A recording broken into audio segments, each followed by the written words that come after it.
From fistfights to deadly pitch invasions, from violent fan riots to matches that sparked a war that claimed lives. These are the world's deadliest football matches. We start with the violent derbies. In the beautiful game of football, local rivalries become blood feuds, and the matches turn ugly. The eternal derby between the two biggest and most popular Croatian football clubs, Dinamo Zagreb and Hajduk Split. April 2nd, 2024. Scenes of violence marked the Croatian Cup semi-final between Hajduk Split and Dinamo Zagreb.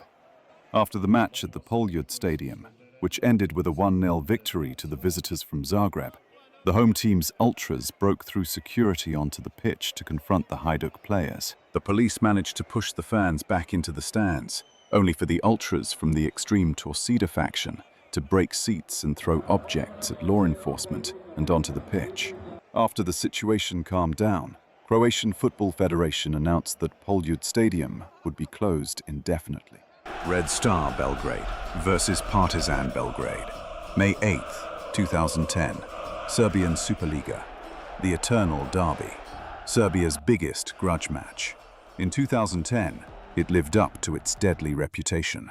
Before kickoff, the Ultras were already fighting in the bright light of a warm spring afternoon, as the sun dips behind the curved main stand of Red Star's Maracana Stadium. The hostilities started in the East Stand. A section of home supporters were going off. To their left, 8,000 visiting Partizan fans have filled their section behind the South goal. By the time the game started, the stadium was a war zone. You'd look at the Partizan players in the tunnel and see how scared they were. You'd see the color drain from their faces as they walked from the tunnel into the dragon's lair. Flares raining down like artillery, riot police in full combat gear. The referee abandoned the match in the 75th minute. 140 arrests, 60 injured. The Eternal Derby had once again lived up to its reputation. Nice versus Marseille descends into chaos on August 22nd, 2021. Nice's derby with their South Coast rivals was their first big home game in front of supporters since March 2020. Marseille players had been targeted by plastic water bottles from that section of the crowd throughout the match, before one hit Payet as he went to take a corner. He launched it back. Soon after, fans invaded the pitch, dropping a billboard to access the field in order to battle with the Marseille players as stewards struggled to restrain them. In the melee that followed, teammates Alvaro Gonzalez and Matteo Guendouzi ran towards the end of the ground to face down the fans, and Nice skipper Dante then attempted to calm angry supporters.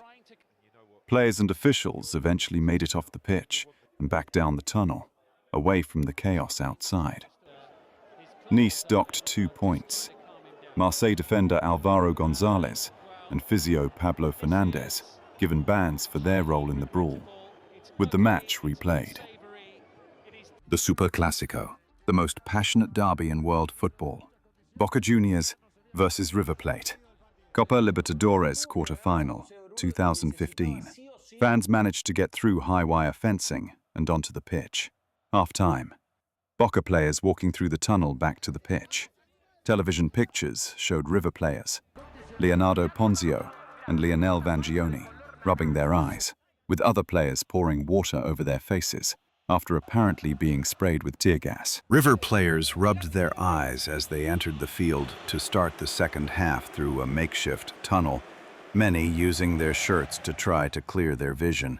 Police and officials of both teams milled on the field for more than an hour before the match was suspended. Threats of violence are endemic in almost every match for the two Buenos Aires rivals, making it one of, if not the most fiercely contested football match in the world. Fenerbahce versus Galatasaray, May 12, 2012. A fierce derby between Turkish giants. The violence followed a heated game played in Fenerbahce's home grounds, where everything was on the line. A game which referee, Cüneyt Çakır, booked several players and issued red cards to one player from each team. In the end, a 0-0 draw. After the final whistle, Fenerbahce's fans absolutely lost it.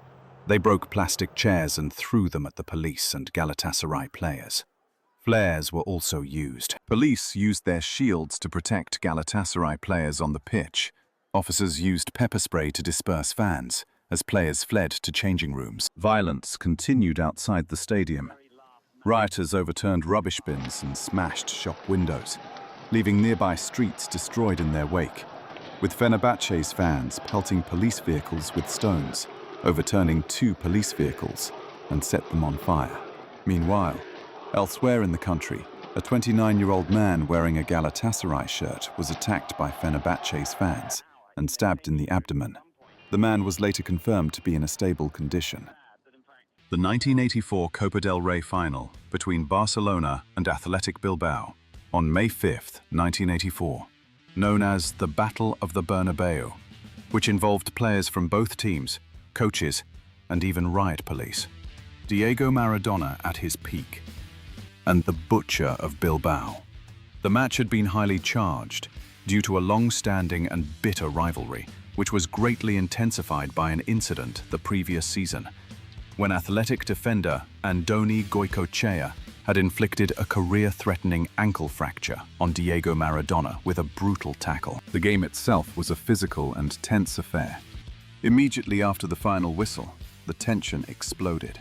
Following offensive insults and gesture from Athletic Bilbao's substitute player, Miguel Angel Sola, a frustrated Diego Maradona retaliated with a flying knee to Sola's head, knocking him unconscious. Maradona's action triggered an all-out brawl. Players from both sides engaged in fistfights across the pitch. The brawl occurred in front of a crowd of 100,000 spectators, including the King of Spain, Juan Carlos. Fans began throwing objects onto the field, leading to the involvement of riot police, who used their shields to escort the Barcelona players off the pitch. Maradona, Bernd Schuster, and several Athletic Bilbao players received 3-month suspensions. For Maradona, this match was his final appearance for Barcelona. The Champions League quarter-final clash between AC Milan and Inter Milan in April 2005 descended into chaos after goalkeeper Dida was hit by a flare. Plastic bottles and fireworks were among the objects launched from behind the Milan keeper's goal.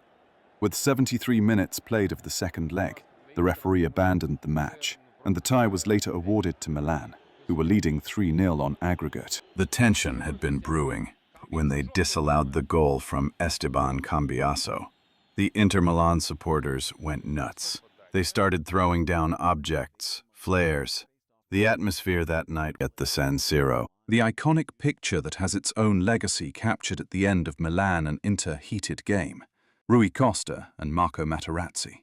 The elegant Portuguese shouldering the weight of his rival's elbow. Dinamo Zagreb versus Red Star Belgrade. May 13th, 1990, Maksimir Stadium, Zagreb. One of the most important events in the modern history of football and politics took place in the Balkans. The clash between fans of Dinamo Zagreb and Red Star Belgrade, and clashes with Dinamo fans began even before the game. The situation exploded when Red Star fans broke out of their section into the main stands, attacking other fans, including females. Rock throwing escalated into larger confrontations, leading to police intervention. The famous jumping knee that began the breakup of Yugoslavia. During the riots, Dinamo Zagreb captain Zvonimir Boban intervened when he saw a policeman beating a Dinamo fan, an action that became a symbol of Croatian resistance to Yugoslav authority. There were stones and tear gas everywhere on the pitch. "I don't regret it at all," Boban said in an interview in 2021. "It was a fight for freedom against the regime."